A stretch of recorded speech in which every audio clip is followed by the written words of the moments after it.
Prendas religiosas, prezados irmãos e irmãs, em nosso Senhor Jesus Cristo, também aqueles que nos acompanham e rezam conosco de suas casas.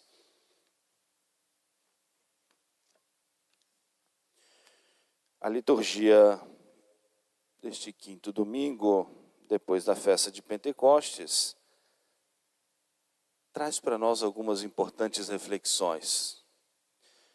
Em primeiro lugar, o convite e o desafio para nós termos esse compromisso com o bem, com a verdade, com a justiça. São Pedro, inspirado pelo Espírito Santo, nos diz: a quem nós vamos temer? Ou vamos ter medo de quê ou de quem? Se formos zelosos na prática do bem. Muitas vezes os cristãos deixam-se levar pelo medo, pela vergonha, pelo respeito humano e deixam muitas vezes de praticar o bem. Deixam muitas vezes de dar o testemunho da verdade, o testemunho do Evangelho. E inspirado pelo Espírito Santo, São Pedro nos diz: a quem nós vamos temer? Jesus se apresenta a nós e diz: eu sou o caminho, a verdade e a vida. Se é esse caminho que procuramos trilhar, essa verdade que nós procuramos crer e defender a todo custo, e a vida que nós precisamos buscar e viver, a vida da graça. Por que termos medo? Se tiverdes, porém, que sofrer alguma coisa por causa da justiça, bem-aventurados sois. Eu diria que é um grande desafio, da fé para o cristão, esse compromisso com o bem, esse compromisso com a verdade, esse compromisso com a justiça. Ao mesmo tempo que nós somos motivados e incentivados à prática do bem, também São Pedro nos alerta para nós termos cuidado para não praticarmos o mal.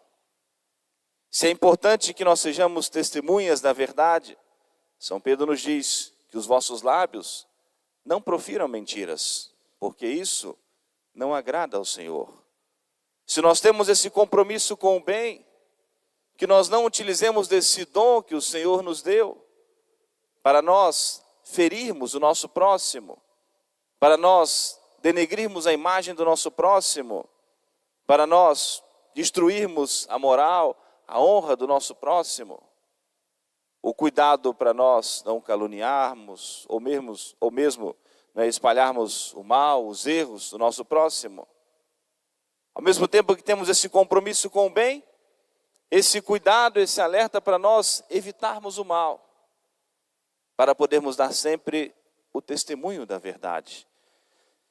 O catecismo que nos ensina, inspirado pelo Espírito Santo, ao falar sobre a verdade, nos diz assim, 2 pontos do catecismo que eu gostaria de chamar a atenção. O dever dos cristãos, número 2472, o dever dos cristãos de tomar parte na vida da igreja leva-os a agir como testemunhas do Evangelho e das obrigações dele decorrentes. Esse testemunho é transmissão da fé em palavras e atos. O testemunho é um ato de justiça que estabelece ou dá a conhecer a verdade. E diz o catecismo que o martírio, os cristãos que são martirizados, é o supremo testemunho prestado à verdade da fé. Designa um testemunho que vai até a morte. E no outro ponto, número 2505, diz, falando sobre a verdade ou veracidade é a virtude que consiste em mostrar-se verdadeiro no agir e no falar, fugindo da duplicidade, da simulação e da hipocrisia. E o quanto é importante esse ensinamento, né, e essa verdade do catecismo. Nós temos que ter essa consciência de que nós caminhamos sob o olhar de Deus. Caminhamos sob a sombra, né, do Altíssimo. Esse Deus que conhece o que há de mais escondido no segredo dos nossos corações. E o testemunho que nós precisamos dar, em primeiro lugar, de fidelidade a Deus, diante do qual não há enganação, não há fingimento. Por que nosso Senhor muitas vezes apontava, Ele que conhece os corações, apontava duramente para os fariseus?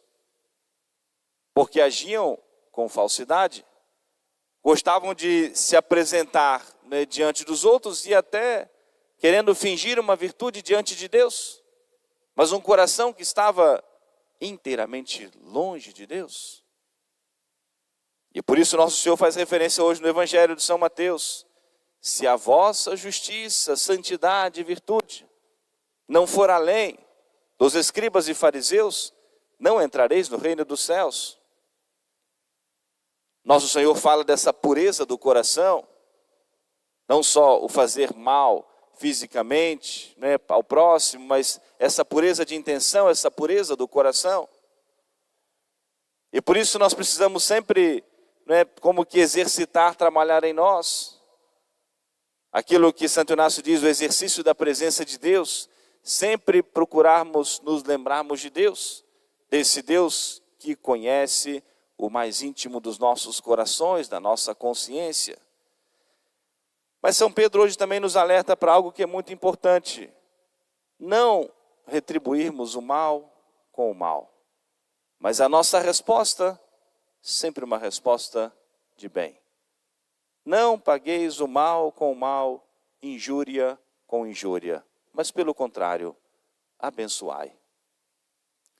Uma primeira pergunta para nós: é fácil isso? Muitas vezes não.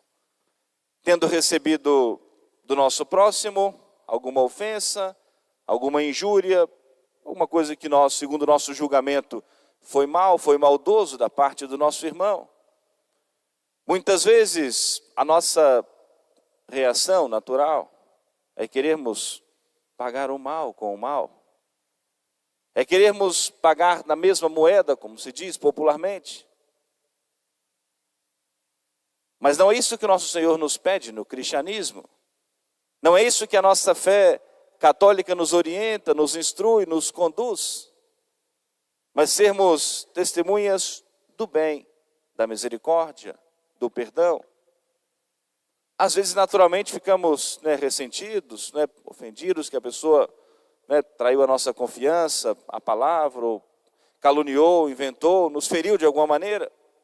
É natural. Mas nosso Senhor pede essa pureza do coração para não alimentarmos o mal contra o nosso próximo. Mas às vezes, de uma outra maneira, isso também nos atinge. Não porque alguém nos fez mal, mas porque deixamos crescer, alimentar no nosso coração a inveja.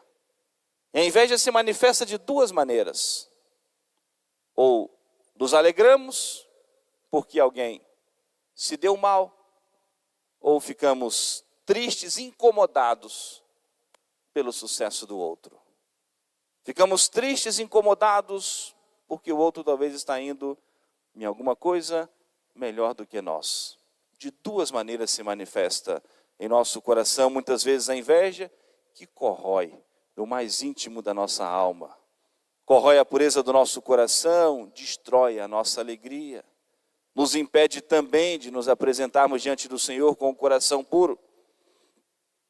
E vamos ao que nos diz o catecismo, que nos ensina, que nos instrui. Número 2538 e 2539. O 10º mandamento exige banir a inveja do coração humano. A inveja pode levar às piores ações. E é pela inveja do demônio que a morte entrou no mundo. O demônio perdeu o céu, os anjos que se revoltaram contra Deus foram precipitados nas profundezas do inferno. E a natureza humana, o ser humano, inferior quanto à natureza, né? Os demônios de natureza angélica, inferior quanto à natureza, mas podendo receber a glorificação no céu. Como diz o catecismo, por inveja, o demônio tentou e tenta a humanidade, né, para levar também para a condenação. É pela inveja do demônio que a morte entrou no mundo.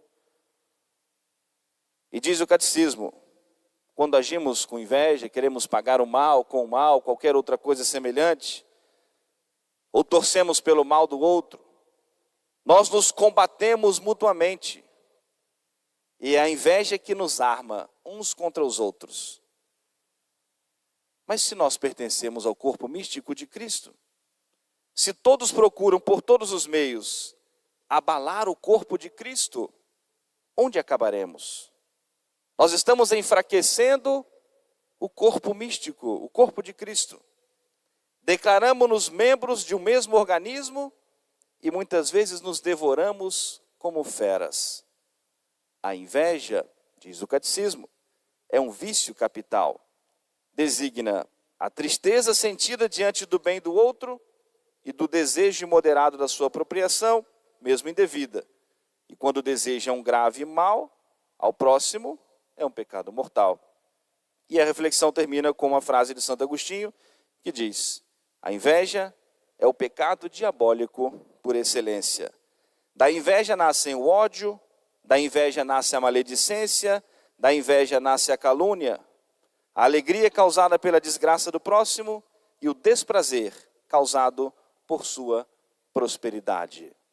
Mas às vezes nós pensamos só em coisas maiores ao falarmos do ódio, desse desejo mal, de morte, de vingança, em coisas maiores.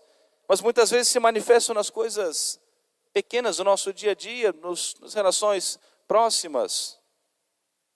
Alguma coisa que nos feriu, que nos ofendeu, que nos machucou, às vezes em coisas pequenas. E esperamos uma oportunidade para nós também fazermos o mesmo com o nosso próximo. Esperamos uma oportunidade para nós puxarmos o tapete do nosso próximo.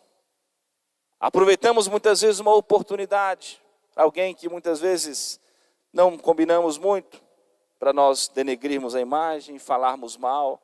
Se alguém talvez chega perto de nós elogiando uma outra pessoa, e nós aproveitamos a oportunidade para lançar muitas vezes ali algum veneno, e vamos nos deixando, né, conduzir, né, pelo demônio, pela inveja, como o catecismo fala de maneira muito séria, muito firme. Por isso nosso Senhor, né, traz essa reflexão para nós. Quando nós nos aproximamos diante dele, diante do altar, precisamos sempre, né, examinar a nossa consciência. Por isso nós começamos a Santa Missa com um ato penitencial. Todos publicamente confessamos os nossos pecados, minha culpa, minha máxima culpa. E pedimos publicamente o perdão, assumimos a nossa condição de pecador. E verdadeiramente devemos pedir a Deus o perdão dos nossos pecados.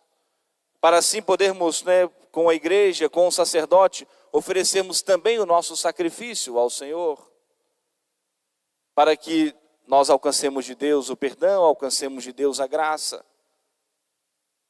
Se muitas vezes precisamos dessa luta interior contra as inclinações da nossa natureza, né, lutarmos para afastar algum sentimento ruim contra o nosso próximo, peçamos a Deus, porque perdoar é próprio de Deus. E nós precisamos pedir a nosso Senhor que nos dê essa graça, que nos dê essa virtude, para assim nós purificarmos o nosso coração. O que nós vamos levar, né, para apresentarmos diante do Senhor o fruto das nossas ações? A vivência da nossa fé, da esperança, da caridade e o fruto das boas obras ou o peso das maldades do mal que nós praticamos. Portanto, prezados irmãos e irmãs, nós pedimos a intercessão de Nossa Senhora, que é esse grande modelo para nós, né, de pureza. Olharmos os exemplos dos santos mártires, aqueles que deram esse testemunho tão grande da verdade, do bem, e tendo recebido o mal e ali fisicamente o mal, a destruição da sua vida, terminar as suas vidas sem oferecer resistência, rezando pelos seus malfeitores, suplicando a misericórdia de Deus nosso Senhor por aqueles que estavam tirando a sua vida. e dando esse grande testemunho do perdão, de um coração puro, de uma intenção reta, dessa entrega a nosso Senhor. E por que temermos por que temermos alguma coisa ou alguém, se formos zelosos na prática do bem? Por que termos medo de praticar o bem? Termos medo de agirmos com bondade? Termos medo de agirmos com misericórdia? Termos medo de darmos o perdão? Para talvez não sermos julgados pela sociedade, porque somos fracos, somos frouxos. Muitas vezes, uns gostam de expressar assim: eu não levo desaforo para casa. Se receber alguma coisa, vai em troca. E São Pedro diz exatamente isso: não retribuais o mal com o mal, ofensa com ofensa, injúria com injúria. O próprio Senhor Jesus fez tanto bem, só fez o bem, e saiu desse mundo confundido com malfeitores, com bandidos, com ladrões, aparentemente derrotado diante da sociedade. Mas a sua morte foi a vitória sobre o pecado, sobre a maldade, sobre o demônio. E a sua morte trouxe-nos a vida, morreu pelos nossos pecados, para nós termos o direito à vida eterna. E depois vem a ressurreição, a glorificação de nosso Senhor, e é isso que nós também esperamos. Portanto, trilhemos um caminho de fé. Jesus é o caminho, a verdade e a vida. O caminho que nós precisamos trilhar, seguindo os seus passos. A verdade que nós precisamos crer, que a igreja assim nos apresenta, da Escritura, da tradição da igreja, do magistério da igreja, que o catecismo assim expressa, ensina para nós. E a vida que nós precisamos viver, a vida da graça, a vida dos sacramentos, para termos a presença do Senhor pela graça em nossos corações e para um dia podermos contemplá-lo na glória do céu. Amém. Louvado seja nosso Senhor Jesus Cristo. Para sempre seja louvado.